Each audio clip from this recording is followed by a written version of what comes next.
Hey everybody, this is Rob with the November Project. I wanted to highlight something particular that I heard about today through Kyle Kalinske at the Secular Talk channel. It's available. It's an interview with Tim Pool and Rick Scott. And for those of you who are not familiar with Rick Scott, wow, what a champion of righteousness this guy is. So let me switch back to the mask of resistance for a second. Rick Scott was calling out AOC, saying she should be arrested for explaining basic constitutional rights for immigrants. And AOC is Alexandra Cortez Oscario, who's one of the few Democrats, along with Bernie Sanders and some of the other folks from that initial group of social democrats that are fighting still against Trump. But anyways, I'll talk more about them over the next few days, but I wanted to focus on AOC because she's one of my favorites, along with Bernie. And just a sidebar, Bernie is currently doing a campaign for in what we call purple districts. Those are districts that were typically blue that switched over to Trump, and explaining, going out, meeting folks, explaining why Trump's government, Trumpism, period, MAGA, period, is not really safe, not really good for America. So hats off to Bernie. Bernie's been one of the few leaders that we've had over the last 12 years. The Democrats are generally have their issues, and I'm going to discuss that tomorrow. I'm going to delve into Team Jeffries and the other folks that are currently in the DNC, as to why I feel that they're not really helping to resist Trump. That's a whole other video and a whole other can of worms, so bear with me. I just want to talk about Rick Scott real quick. So this is from PolitiFact. Rick Scott was the CEO of Columbia HCA, a company that was basically charged with one of the largest Medicare, Medicaid frauds in U.S. history. Scott in 2011 replied to, or 2010, as he was running for it, eventually would win the governor of Florida, which is just disturbing to me that this guy actually was a governor and is now a senator. He said there is no, this is a direct quote from Rick Scott to the Tampa Bay Times, there's no question that mistakes were made, and as a COO, I have to accept responsibility for those mistakes. I was focused on lowering costs and making the hospitals more efficient. I could have been more internal. I could have had more internal and external controls. You don't say, Rick. Wow, great hindsight, buddy. I learned hard lessons, and I've taken that lesson. It's helped me become a better business person and a better leader. Yeah, fuck you, Rick Scott. All you learned from this was how to get away with shit. You didn't do any time. You didn't serve any civil fines. The company paid out, I think it was like eventually $1.4 billion. If I'm wrong on that, I apologize, but that's what I've seen from the research I've done. So this guy basically like walked away from this. It didn't impact him directly, and now he's a fucking U.S. senator who's on social media on Tim Pool's podcast. And Tim Pool's something else. I suggest you go out and watch Secular Talk with Kyle Kalinske. He does a good job of breaking down Tim Pool, much better than I could. And I'm going to be honest. Hey, I want to be a content producer and bring you guys information, but when somebody's doing it much better than I am, I'm going to give them the props and the love. Kyle Kalinske breaks the shit down way better than I do. But essentially, Tim Pool's a Trump bootlicker, and Rick Scott is a person who's walked away from fraud and gotten away with it. And I know it's going to blow your mind that people have gotten away with fraud are now Republican leaders or senators, congressmen, or whatever. Yeah, I know. It's mind-blowing, isn't it? Like, there's so few of sarcasm. But, yeah, Rick Scott's a Trump bootlicker, too. And he's accusing AOC of being a criminal for supporting and trying to let immigrants know their rights. I mean, come on, man. Like, I play it down the middle, dude. I'm not a huge fan of a lot of the stuff that's happened over the last 4 years. I think that, especially with like when it comes to Merrick Garland and the prosecutions of Trump, they could have pursued that a little bit more. I get there's lots of legal wrangling and stuff, but I think that could have been handled better. I think in general the Democrats have really rolled over since the election loss.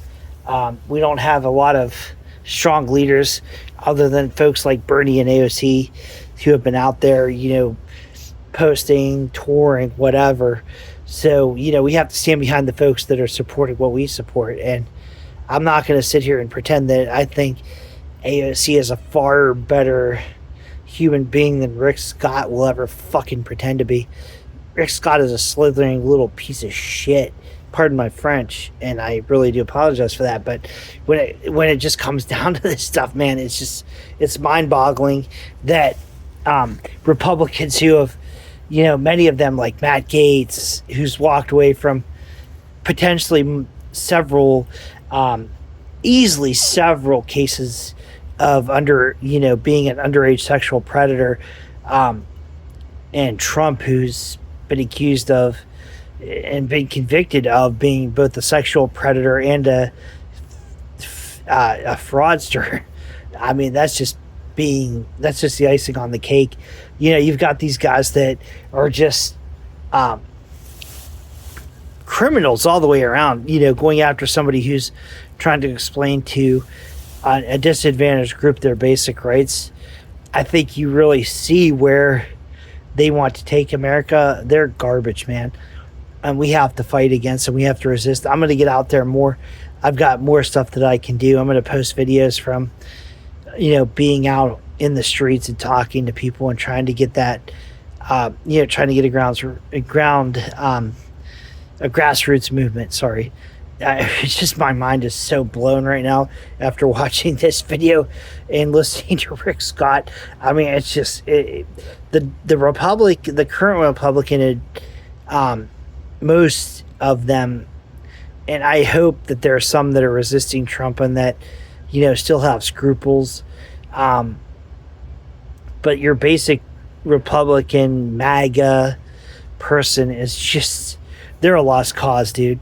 And, if there are some people that voted for Trump and regret it now, maybe we can talk to them. I don't have high hopes for anybody that voted for Trump at this point. The information was out there. I mean, it's not hard to find that Trump was a sexual predator, a fraud, a con artist, and just a general fucking piece of shit. I mean, it wasn't really that hard to find. The information was out there, and there were plenty of people who know what the heck they're talking about, and myself included in a lesser degree. I tried to talk to people about it too, but it was obvious that Trump was, to put it mildly, not the right choice. But 71 million idiots voted for him. I hope there's some redemption within that. Or I don't even remember what the number is now because I've tried to block it out of my brain, but I knew it was whatever the number of people that voted for him. If we can save 25 or 50% of them, that's great, but I don't have high hopes for your general MAGA supporter. Most of them, I hope they burn in the hell that they've created for the rest of us, to be very honest with you. These people, a lot of what we call the FAFO, the fuck around and find out folks, I don't feel sorry for, because you know what? There's a lot of folks out there that are going to suffer from Trump that didn't vote for him and didn't ask for this shit, especially the LGBTQA community. And if I'm missing anything, I'm sorry there. But basically, those folks, they just want to be left alone, man. Your average person who's, I don't even want to say confused about their gender, but is trying to transition to something that makes them feel more comfortable, whether it's a guy to a girl or a girl to a guy. They're not out there creating the problems that are crippling most Americans, man. They just want to be left alone. They're just trying to be comfortable in their own bodies, and they just want to be left alone. And focusing on them is like them and immigrants is the poison to society. It's just how anybody can wrap their minds around that and think that's true when you've got guys like fucking Bezos and Zuckerberg and fucking Elon even. I think Elon, his wealth has gone up over, I think it was like 24 billion since Trump, or as I also like to call him, Pumpkin Spice Palpatine, has been elected. So, in general, we have to focus on the folks that are the true enemies. And, when we talk about resistance and we embrace that idea, we got to be clear who our enemies are. Our enemies aren't the LGBTQ community, transgender folks. They just want to be happy in their bodies. They just want to be happy with the people that they have fallen in love with. And it's not immigrants, dude. Those Haitians coming over here trying to escape the violence and stuff in their society. If you look at if you honestly dig into what's going on in Lake Springfield, Ohio, where Trump had stated that they're eating the cats and dogs, which boggles my mind. Those folks are contributing to, they're actually taking on jobs that most of us don't want. And when you talk about Latino immigrants, especially like the ones that are doing the hard farm labor, I drove through, and this was probably about 8 months ago, I drove through southern Maryland and parts of northern Virginia where there was a lot of watermelon farms. And I can tell you the folks that were throwing those watermelons on the bus, I didn't see many white people. I didn't actually see any white people. I saw a lot of, hardworking Latino folks that were just trying to make an honest living. Those guys are not the threat to us, man. And if you believe that, I feel sorry for you, because you're probably been brainwashed, or you're just brain dead. But, from a bleeding liberal, I just want to say I support immigration. I support, the LGBTQ community. I don't know what else to say at this point, but I think that Trump and the GOP are really showing their true colors on a lot of levels. So let's just keep fighting back. And, for everybody that supports the channel, I love you. Thank you so much.